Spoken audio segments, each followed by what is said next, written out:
two different windows. I'm not sure. I've tried this only once before, and I didn't know if you could only do like a portion. But if we want to try video, we can. All right. I don't know. It's up to you. I'll go ahead and record the video. Get this party on. Ready? Okay. Great. Yeah. So, welcome everyone. My name is Mariela, incredible woman, and we are going to be interviewing the world-renowned Dr. Michelle Hu. Yeah, for sure. So I'm Catarina Rivera, and I am the founder of Blindish Latina, where I'm sharing my stories about having Usher syndrome while also being a professional Latina woman and claiming all of my identities. I'm trying to build awareness and also build community. And so the Chicas Talk Disability series that Mariela and I are doing is just a space where we are talking about the things that we want people to be talking about that we don't see and creating those conversations. So this is our first time doing a joint interview, and we're really excited to have Dr. Michelle Hu for our interviews today. So Michelle, would you like to introduce yourself as well? Absolutely. So my name is Dr. Michelle Hu. I am a pediatric audiologist in San Diego. Having children of their own, going off to school, starting jobs, and they would present to me questions like, how do you wake up in the middle of the night when your baby is crying? How do you go to job interviews? How do you remain so positive in the face of disability? How do you do life so amazingly and powerfully? And that's why I started my own little Instagram. Awesome. Thank you so much for that, Michelle. So we have a whole list of questions, and I know that we could talk for a very, very, very long time. Just as I talked with Catarina, every time we have a conversation on these topics, we can talk for hours. So I'm really excited about the things that you're going to be saying next. So one of the things that we decided for today's topic is going to be about the topic of a positive mindset. Do you mind telling us a little bit about what a positive mindset is and what it means to you? A positive mindset and shift over the thoughts that you are thinking in certain scenarios.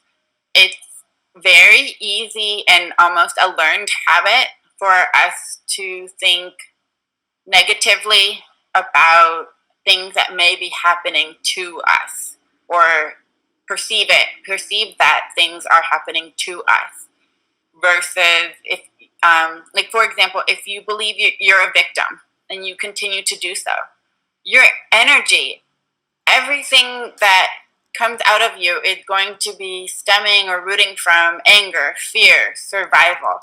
And you're never going to be able to come from power, love, freedom, and to feel like you're not the underdog, so to say. I love being able to coach people and tell them, when you take responsibility for what you want to feel, who you want to be, as opposed to how you're reacting or being triggered by the environment or what other people say to you or do to you, it's much more powerful that way. It's much less energy to go forward than to feel like you're digging yourself out of a hole. That's never going to happen. And it just really really roots from being grateful for the things that we do have, that we can do, that we can say, and going from there. Just start little. I love that. I think it's so important to have that sense of kind of responsibility or mastery over your own domain, being able to dictate what you're doing in your life.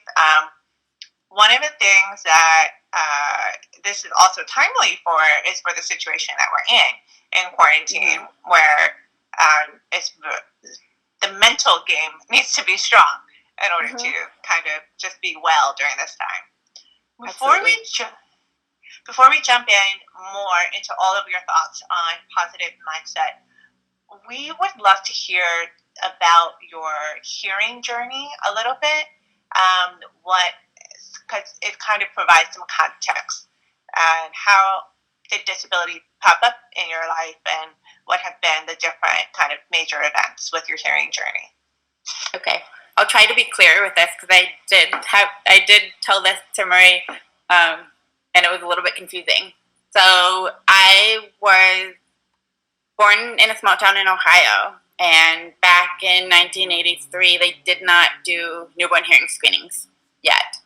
So it wasn't until I was about 3, maybe 4 years old, my preschool teacher told my mom, you should get Michelle's hearing checked. She is going off on her own during story time and reading a book by herself in the corner. I'm a little bit concerned about her hearing.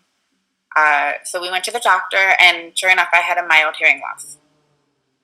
After we went to the ENT, they found that I had a sensory neural hearing loss, and I was born with Pendred syndrome. And Question. Go ahead.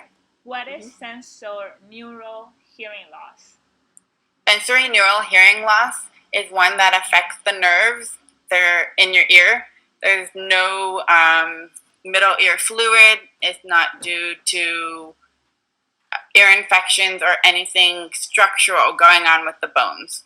So some people are not born with a fully formed pinna or outer ear. It would be a conductive hearing loss. The sound is blocked physically from getting to the hearing nerve. So for me, the hearing nerve, the outer hair cells, things are damaged. Okay. So I got my hearing aids when I was 3 or 4 years old, and oh my gosh, I could hear my dad taking a shower, I could hear birds outside, but because of my Pendred syndrome and enlarged vestibular aqueducts, where my cochlears were not formed all the way, every time I bumped my head, my hearing would drop. It's typical of EVA for that person to have a progressive hearing loss, where it gets worse as time goes on. By the time I was about 10 years old, I had a profound hearing loss in both ears, and was what we see now as would be a typical cochlear implant candidate. I did not, let's see, this is where I got confused. I went through my high school and college career just wearing hearing aids and was doing fairly well with them. I would say I didn't know what I was missing. But it was senior year of college where I had another sudden drop in hearing, and I was sitting in the waiting room thinking, what am I going to do? How am I going to go to law school? How am I going to, study? How am I going to have a career? Where my mom said, you might be a good audiologist because you understand what people are going through with hearing loss. And that's when I decided to go to audiology school. I didn't get my first cochlear implant until my 3rd year of graduate school. I did it on my left side, on the worst side, and it was fantastic. It changed my world. It made my confidence skyrocket. I found noisy conversations in group settings, in cafeterias, in restaurants, and on the telephone.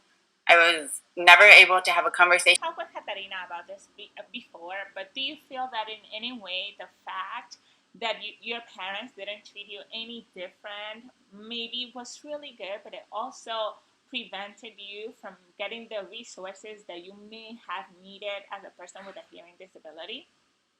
Like, it's good. Absolutely not, because while they didn't treat me, they had the same expectations for me as my brother. They were huge advocates for me. My mom was at my IEP meetings. She met a woman that she says saved my life, who got me into auditory verbal therapy. Connected me with Dr. Carol Flexer, who is my pediatric audiologist. She is a superstar in the audiology industry for submersing our children in sound and language and speech. See myself as being different than anybody else, and I do need extra things. I do need to learn how to be assertive and ask for clarification. That is the same conversation Katarina and I have had. Might be a struggle to have that sense of assertiveness, that sense of confidence, that sense of, hey, there are extra things I need. Do you think that that might be a struggle for someone with a disability, and why? Absolutely. I think that when people have disabilities, there's more chances for our minds to create stories. If somebody picks on you or somebody draws attention to your hearing aids 1 time, 10 times, 1,000 times, we're going to feel that impact. We're going to feel like, oh, I'm different. Why is this attracting attention? Maybe it's positive, maybe it's negative, but we'll notice as children or human beings that it's different. And we make up stories like someone is judging me because they're not talking to me, or they didn't answer my question, or they gave me a look. Like, what is that? Maybe it's RBF. I don't know. Maybe they're actually judging us, or maybe they're just curious. What is that? Or I've done this before. Maybe they're an audiologist and their mode looks broken, or they didn't put their hearing aid in all the way. So I'm sure maybe I had a look on my face, but I think that a person with disability would struggle to have that positive mindset. Any of that external environment from us and believe that to be true. For example, I think you guys just had a dating talk the other day. We think one way, and so does everybody else. We might not know what they're thinking. Which is that we really create stories about who we are, and especially and Katarina and I talked about this in our most recent event, which is why we pass, which is when we enter a room, we're able to pull our hair down, hide our hearing aids, and be just like everyone else. There are times that we don't want to be the deaf person or be the person that needs accommodations, or we just want to kind of blend in, and sometimes that causes such a gap between the things that we need and our ability to get the services that we need. So I absolutely understand exactly where you're coming from. Is there anything else you want to add to that, Katarina? I just would say that overall, I relate to a lot of what you're saying, and I think it's really important to continue having these conversations, because one of the things that we brought up yesterday that resonated really strongly what the people was the idea of internalized ableism.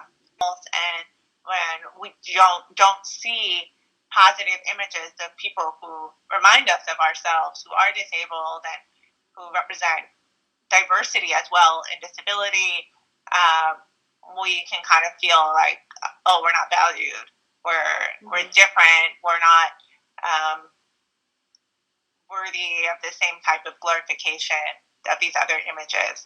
And so I think that connects a lot to kind of what you were saying, because there is a need to recognize that we are different. We have differences, and if we want to fully participate, we have to speak up about our needs, and we have to ask for those things and work on that. But we also, at the same time, I think as humans, we don't want to stand out or stick out or be seen as in a negative way just for being different. All of those things make us individual. All of those differences make us special. Going back to caveman, cavewomen, women are instinctively born or bred to blend in, to adapt. And we're skilled in that way. But what makes us special is our differences. So I can appreciate that. Yeah, that's totally a good way to put it. For continuing this conversation about the challenges and the struggle, you had some stories that were really compelling about the struggles that you had growing up as a person with a hearing disability. And we'd love to hear those stories. What were those challenges that really stuck out in your mind, the ones that you'll never forget? Do you have any in particular? I'm not sure. Okay, you were talking about school and feeling like you were not included, and talking about the cafeteria, and then older, as a young adult, thinking about dating and all that brought up. Got it. I had a difficult time feeling included in school, specifically middle school. The cafeteria there was very loud. The tables were very full, and conversation was constantly, back and forth, this person, that person, and I probably never got to really fully be a part of it unless I was having a one-on-one conversation with the person next to me or right across from me. Forget the inside jokes. I missed those. I only talked on the phone with my mom because I trusted her with feeling vulnerable. I was able to understand her voice, and she knew how to speak slowly and clearly for me. And probably I knew what she was going to say. What time are you going to come home? Or what do you... In middle school, you only call your parents to pick you up,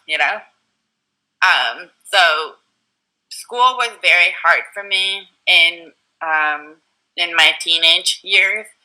And dating, you guys just had to talk about this. Dating was difficult. I remember a friend told me in graduate school at a bar, Michelle, 3 guys just tried to talk to you and you walked right by. Because I didn't hear them. I was like, oh, okay. And I remembered in high school, I don't remember if somebody said it to me or if someone told me later that they thought I was a bitch because I didn't talk. Or they thought I was a snob because I didn't participate in conversations. It's like, well, I didn't hear any of that. I was just, laughing along when everybody else laughed. Like playing the same music because that's what they played, and I couldn't necessarily hear or understand it. I use an analogy of a duck paddling across the pond. They look so calm on that water, but little do parents or teachers know that people with hearing loss are paddling furiously under there just to look calm, cool, and collected. We've really been conditioned by society to be really good fakers. Yeah. And I joke, like, yeah, I'm really good at getting along in a conversation. You think I know what you're saying. I can laugh at a comedy club just like everybody else, but I might not have heard anything of that. I think, yes. Michelle, what you were saying is so, resonates so much with what Katerina and I were talking about. Because in our passing event yesterday, we were talking on how in college we used to go on these dates with people, and then we would have no idea what they were saying. We would just smile, nod. Oh my God, really? Tell me more. Light brush of the arm. Mm-hmm. And give general answers. For the entire hour. Just no idea what is going on. I do have to ask you, though, you brought up a really good point when you were talking about your time being in grade school. The lunchroom. The lunchroom was something I struggled with since the very beginning, and it's something I still struggle with now as an adult. But if you could go back and maybe even talk to your principal, even be an advocate, what is one piece of advice that you would give to a parent or a principal or a school administrator who has a student who has a hearing disability, and that child is struggling in the lunchroom? Is there anything that you would say to them so that maybe they could have a better experience when they're in the lunchroom? That's something I've never really thought about. I loved my middle school principal. He didn't single me out, but he knew who I was, and he honored who I was. He would tell me, "Hi, Michelle. How are you doing today?" He would face me, but he would give me honor and respect as an individual versus speaking down to me as, a younger child. And that gave me a feeling of I am me, if that makes sense. And it taught me to be more assertive with when I couldn't hear. So middle school, maybe high school and college, I started to get stronger and stronger with saying, "Hey, I can't hear so well. Can you look at me when you're talking? Or can you wave at me? Can you flicker the lights so that you have my attention, because what you have to say is very important to me. I want to be a part of this conversation." And he, with my mom, and moved into the house that I grew up in on my due date. I was born a week later, and I never moved until college. So I grew up with the same set of friends and community around me, so I didn't really have to explain my hearing loss over and over again, besides that one time that I took my hearing aids in for show and tell. So I think that as an administrator or as an adult, I would have the professionals them so that the other students can almost see that as a role model, like, "Oh, cool. They know Mr. Brobeck, or they know Mr. Schimmel, the principal. They're respected. They're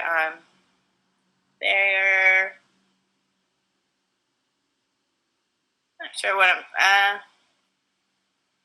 Do you get what I'm trying to say? Like, I would have the adults recognize that person with the disability, just recognize and acknowledge them for who they are. 100%. Yeah. I think I understand. Katarina, you're going to say something. Go for it.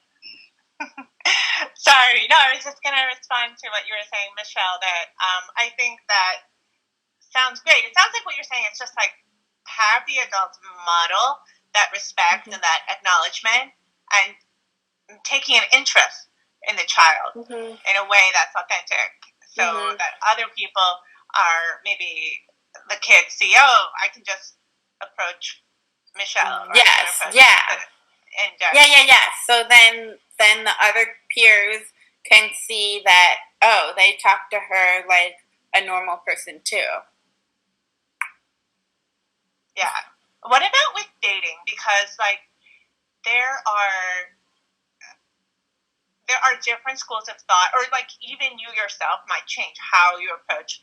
Am I going to tell somebody about my disability? Am I not going to tell somebody? Am I going to tell them right on the profile? Am I going to tell them on the first date? Because I want them to select themselves out if they're not cool with it. But then, based on how you're feeling about your disability, you also can be talking about it very differently. So you can't be empowered and positive 100% of the time. You just can't. We're human. Yes. And yes. I definitely hit it sometimes. Say I met a guy at a club. It's so easy for me to just lip read him and understand him. But in a club, they're going to be whispering in your ear or yelling in your ear. And I would be like, "Hold on." And they were like, "Oh, I offended her." No. I need to read your lips. I don't want to kiss you. I need to read your lips. Yeah. I met my husband on Tinder, of all places. But before I met him, I was having a hard time finding a good match for myself in San Diego. San Diego is very full of entrepreneurs,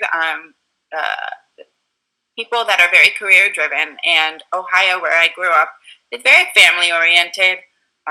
People meet, they settle down, they have kids, and that's more of the goal over there, and I wanted somebody over here. Well, I decided who and what kind of person I wanted, and then I set out to find that. I think I went on over 50 first dates that year before I met my husband, because I was like, nope, not it, not it, not it. Ooh, I like this about him, but not the right match.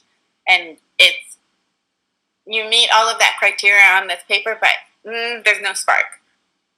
I think that practicing all of that helped me figure out I want to find my partner who I accept for who he is in every way, for for everything he is and everything he's not, and I want that mutually. So who am I? How can I present myself other than being myself? Like, why would I try to present this person that I think the perfect man would want to date, then as opposed to being me, letting it all out and only worrying about, do I like him? I don't care. It's beyond my control of, does he like me? Does he like me? Every teenager goes through that. Like, they don't like me. They don't like me. I have a pimple on my face, or, my skin is too dark, or my skin is too light, or my hair is too short. That's so much wasted energy. Michelle, yes, you are preaching over here, and I'm just like, hallelujah. Yes, I think what you're saying about just going into a date and then just trying to figure out, do I like you? I think that is one of the most powerful things, and I particularly struggle with that because when I first started dating, my mentality was very much like, oh my God, how do they feel about me? Are they concerned about my hearing disability? Oh my God, do they care about my hair? Oh my God, is it because of my accent? And when I stop that and I just acknowledge all that I bring to the relationship, all that I am, all the value that I have as a person, it completely changed how I date. And instead of going to a date and asking myself, how is this person feeling about me? I started asking myself, how am I feeling about this person?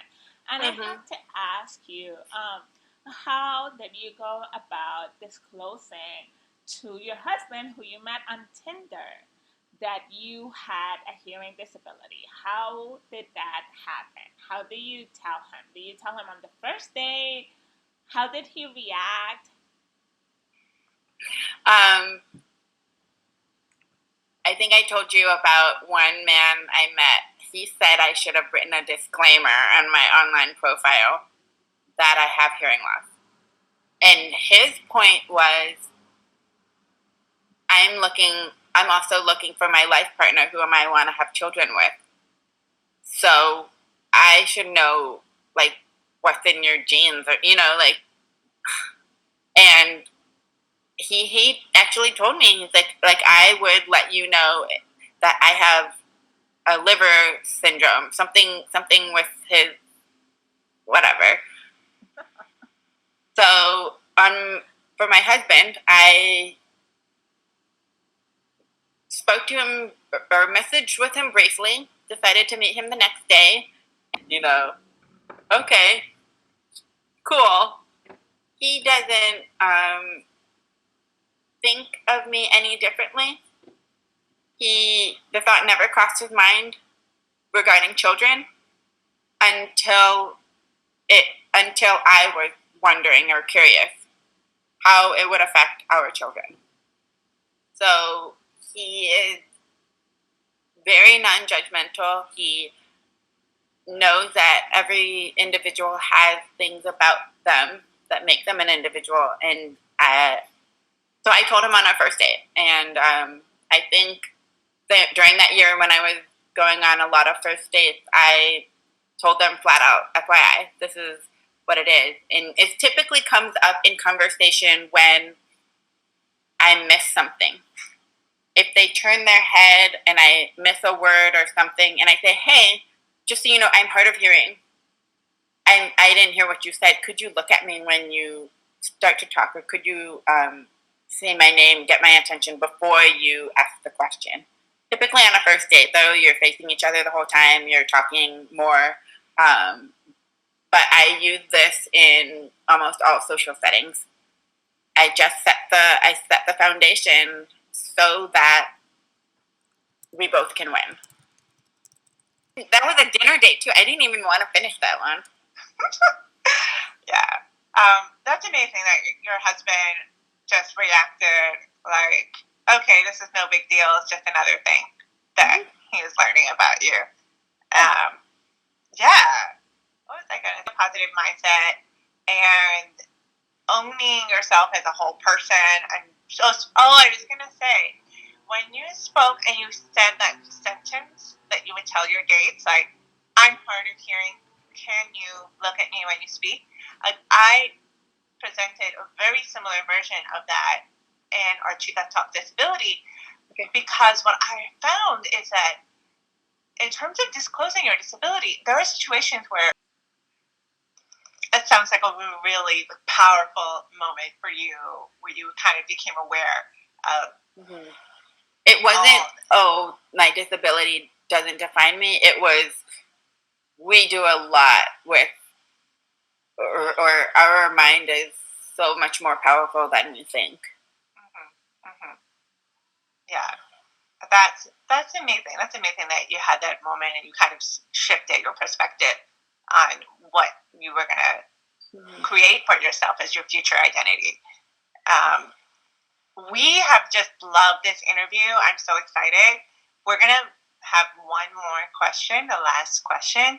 And I know that we really wanted to end with some advice for others, the people that are listening to this conversation. Like, we want them to walk away with your number one pieces of advice, and if you want to share different perspectives, like what would you tell a child versus a young adult or a young professional, so that they can have less of a struggle with their disability, whether that's a hearing disability or another type of disability, what would you tell them? When I speak to children, my biggest advice when speaking to people is meet them where they're at. So for children, it's acknowledging that, yeah, this sucks. I wish my hearing aids were invisible too. And we need them because, our ears don't work as well. So it's acknowledging where they're at and giving respect and honor to the feelings that they have. For young adults, I say similar. I say, life can be hard. I know what it's like for people to pick on you. How about you pick one or two friends and have one-on-one conversations with them. Let them get to know you. For professionals that I speak to, like my adult patients, I encourage them to be confident and create a quick line, like you said. Hey, I can't hear. I need this. As emotionless as possible. I mean, in a friendly way. But I think that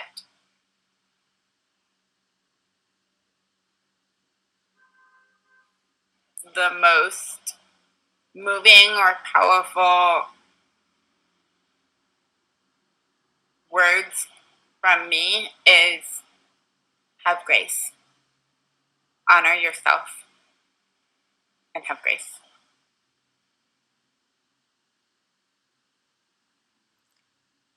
I love that. I love those words. Mariela, how are you feeling? I feel empowered. I feel like I'm going to go out there and tell people my truth. How are you feeling, Katarina? I'm feeling like I have this calm glow around me that Michelle has sent. Yeah. Michelle. How did you guys know each other before? Like in person or just online? Oh my God. Funny story. So Katarina has a friend who follows my Project Hearing account, and she told Katarina to follow me weeks passed. Katarina eventually followed me, and she had an event that was happening. And the next day, and she just sent me a DM, and she was like, "Hey, I follow your page. I think you're cool. I'm having this event tomorrow. You should come by." And I was like, No, girl. It was the same Wait, day. are you both in New York? We're both in New York. Okay. "Yeah, But it was the same my- day." The same day.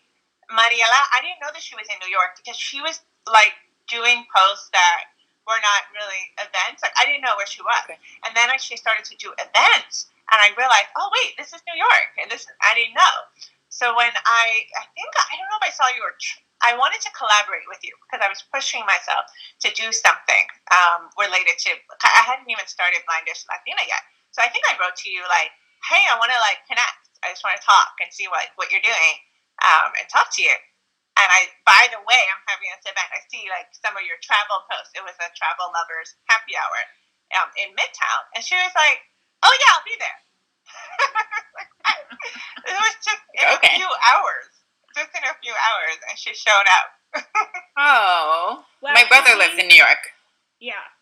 But to be fair, I didn't go by myself. I had my best friend go and meet me there just in case Katarina ended up being a serial killer. Like, So not real. So I was like, "Lucy, can you go to this place? I'm supposed to meet this girl that I met on Instagram." So my friend went there, and then she had to leave.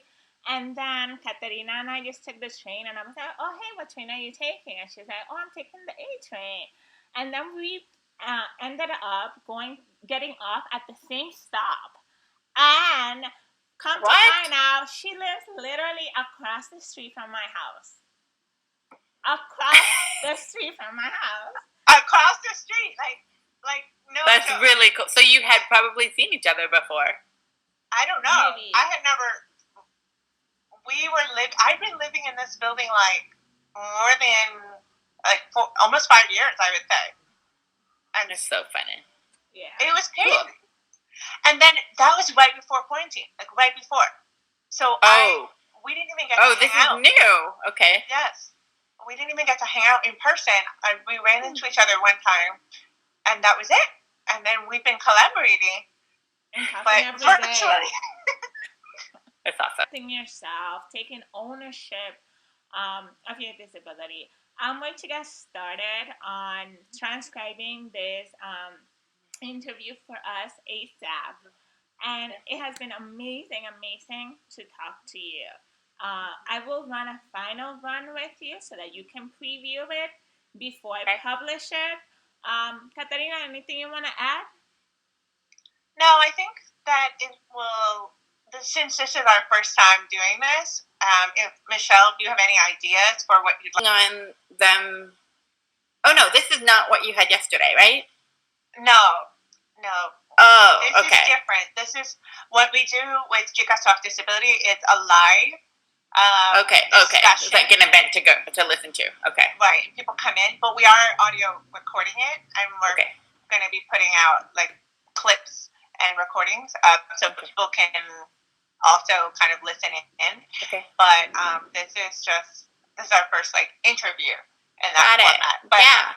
I mean, I would just absolutely love to be able to access it and then be able to share it with people, especially since it's better hearing a speech man.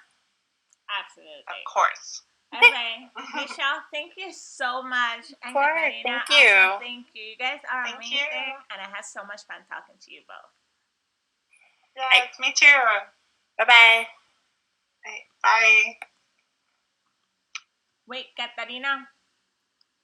See? What do you think about that? Oh, hold on. Let me stop recording. Yeah. Okay. I think that was amazing. So we are done. Let me save it. Michelle interview. Save. All right, I got it. Woo! And this his guitar. It's really loud. Okay. So what do you think about that? I mean, she's really great. She's really great. It's really nice to meet people that you're following online and like talk to them. And so I just appreciated the experience of hearing what she had to say. And it's also really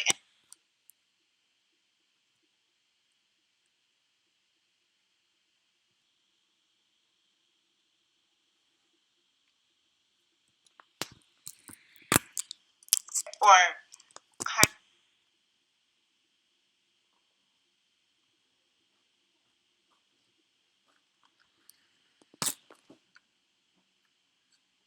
to kind of communicate about your disability. Like that could be very interesting. I would love to like work on a workshop like that. How to kind of communicate with people and make your disability not be a thing. You know, make it something that you can get what you need and be included and all of that.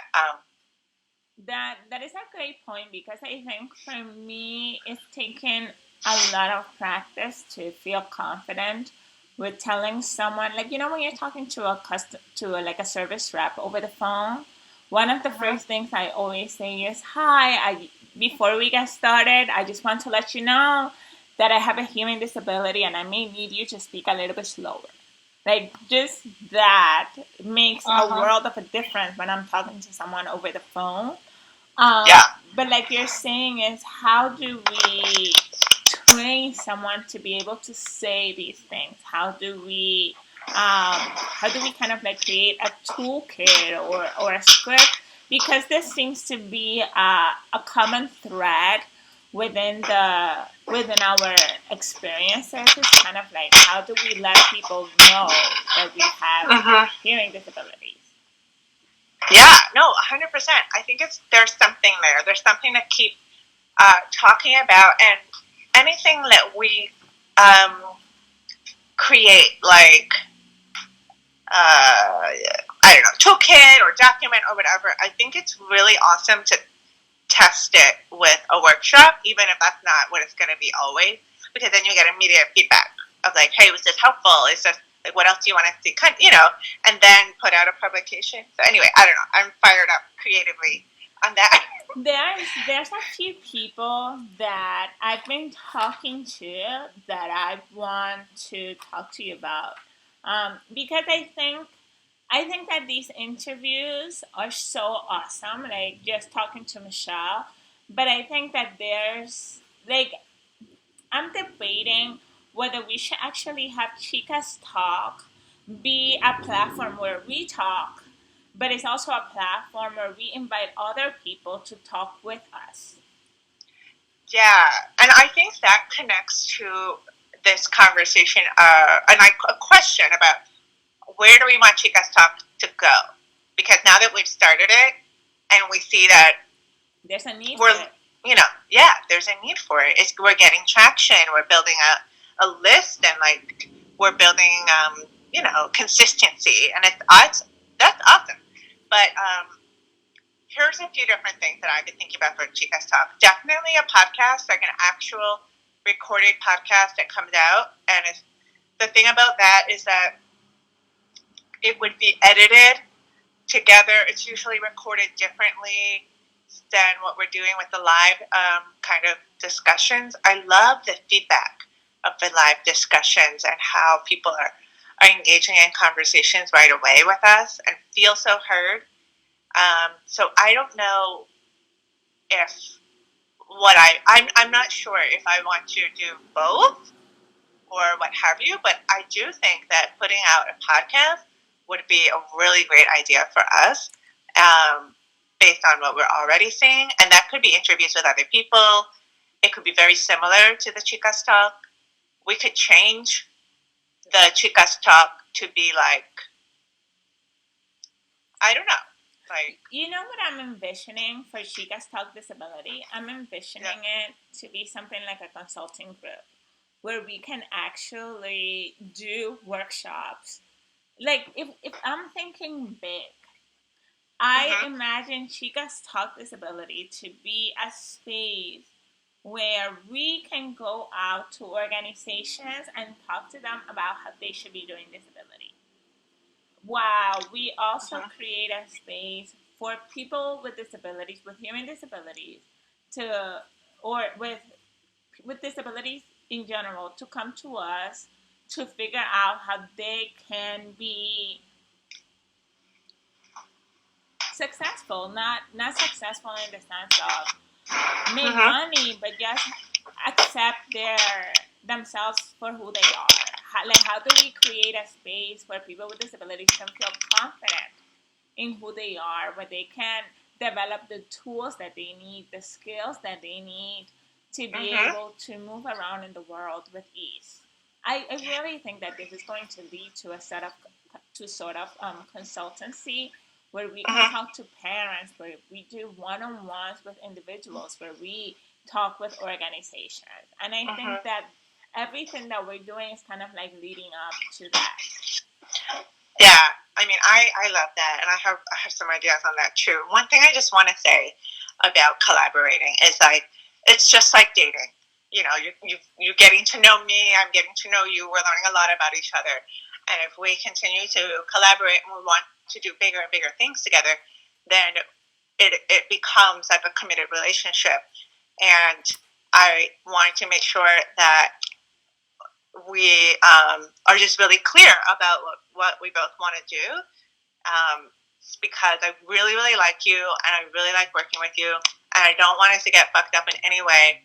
I also was thinking today, I had a situation with a girl that I got to be very good friends with. She's very big on Instagram, and we became very fast friends. We're both in like the food justice, food organizing kind of space, and we became really, really good friends for a few years, and then she disappeared on me, and I don't know why. I don't know what happened. She never communicated with me like any issues that she had with me, and I really, really value honest communication. Like, I know that I'm an intense person, and sometimes like I can be too intense for what is going on with the other person. But like, I would never drop out of somebody's life, you know, that was a close friend of mine.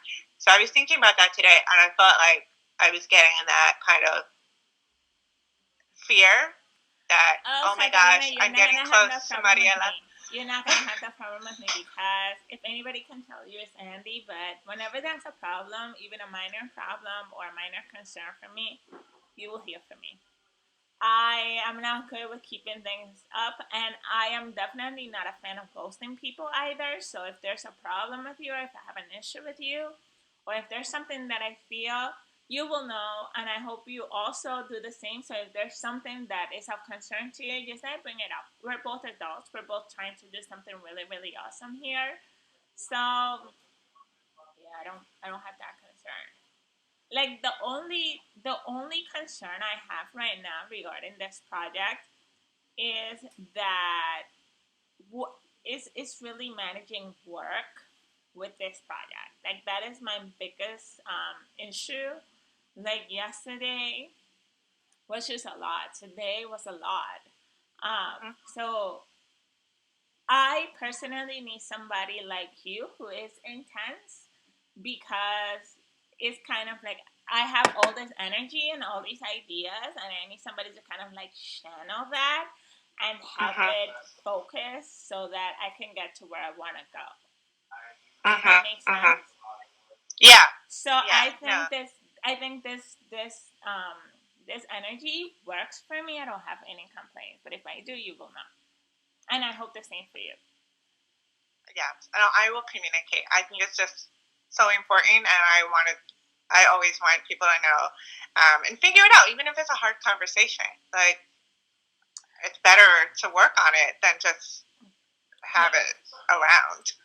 I think for right now, Katarina, I think what we need to really do, like, I in 1 year, I was able to grow Project Hearing, that I was asked to speak at South by Southwest. And I think that that's huge. That just happened in 1 year. And I think that with Chicas Talk, like my biggest mistake with Project Hearing is that I have not figured out how to make Project Hearing profitable, because I focused so much on just doing it because it's just needed. To make money from this, how to have this be a source of income. Yeah. And I think we need to have a very serious conversation about that. Like, it cannot be just a podcast. It has to be something that generates money, because we are dedicating a lot of time to this, and it takes a lot of time to like think and type and send emails and do all these other things. So we definitely need to take some time to think about that. Yeah, I think that's something I'm definitely ready to start doing now that we've had our, we've been on 3 dates, 4 dates. I'm like, all right, let's get serious, girl. Let's just get hitched. Let's do it. Where's this going? Oh my god! But let's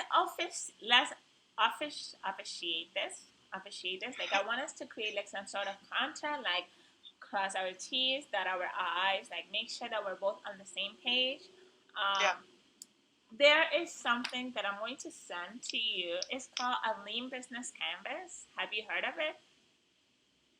Lean Business Canva? Yeah. Canvas. No, I haven't heard it, but send it to me. It's basically this template that I've used. I used to work for a few startups, and the Lean Business Canvas is kind of really like a one-page template for you to think very quickly about your business. Like, what is your unique value proposition? What are your costs? What are the problems you're trying to solve, etc. So I'm going to give that to you, and I'm going to fill it out myself. And when we meet up, so this is the challenge. I don't know if I'm going to be able to meet tomorrow, because I'm trying to meet with my family tomorrow. I haven't seen my mom in a while, and I also need to see my sister because I haven't seen her either. So we're trying to figure out if we can meet, because that's the only day they have available for like the next few weeks. So how are you in terms of, are you going to be socially distant from them, or are you not going to be, and how are you doing that? That's what I'm trying to figure out, because we're trying to like social distance at the park or downstairs in the lobby of my building. Yeah. But we're trying to like see each other, like como una familia pegajosa. And I just haven't seen my mom in a few weeks, and she's by herself in her house all the time, and she's just a little bit sad. Okay. So I think I'm gonna make some time for her on Saturday. But on Sunday, I definitely want to go somewhere, and I'm thinking if it's going to rain here in New York City, or if it's going to rain in all New York City. Like, is it going to rain in Yonkers? Do you know? No, I didn't look up for Yonkers. That's something that the weather. So why don't we do this? Why don't we just set a time that we're thinking for Sunday, and we can check the weather, because it changes sometimes. The rain sometimes moves later, and maybe it won't be raining in Yonkers. So we can check in and just figure it out. Like, we'll go somewhere. I'm looking now, and Yonkers is not going to be having any rain on Sunday. That's great. Okay. So, I like the idea that you proposed of us waking up really early, like at 9 or 10, and just heading out so that we spend most of the day outside. So that could work for me if you want to do Sunday. Yeah, that's fine. All right. So I'm gonna book this for Sunday at like 10 a.m. That's good. Yeah. And I sent you an invite not for tomorrow, for Tuesday evening. So if that works for you, you can accept it. I think that for the business conversation, it's a big conversation. So if we're ready to start talking on Tuesday, sure. But I don't know. I want to take some time. I definitely, things that I'm thinking about, I'm also definitely thinking about monetizing. I also want to do things as virtually as possible, because, like, for example, you were talking about moving. We're talking about moving abroad in the future. Where? Yeah, we have like these dreams to move abroad, and we wanted to go to Bali in January 2021, but that was before COVID when we were talking about all of this. So I don't know what's going to be possible. But really, the whole plan is that we want to be able to quit our jobs and have freedom, financial freedom, and include travel in some way. So whether the world doesn't allow international and we get an RV and we go to the national parks, like I don't even know, whatever it's going to fucking look like. But I am looking to build income streams and have multiple ways of making money and doing it with something that I'm passionate about. So this opportunity with you is really great. I was thinking we could start maybe a mastermind kind of group, like a small group coaching kind of thing where it's maybe they have information on the internet about like best practices. I think it's only like 6 to 8 people, and you charge a certain amount. Master class. Like I've been seeing a lot of marketing for things like master class.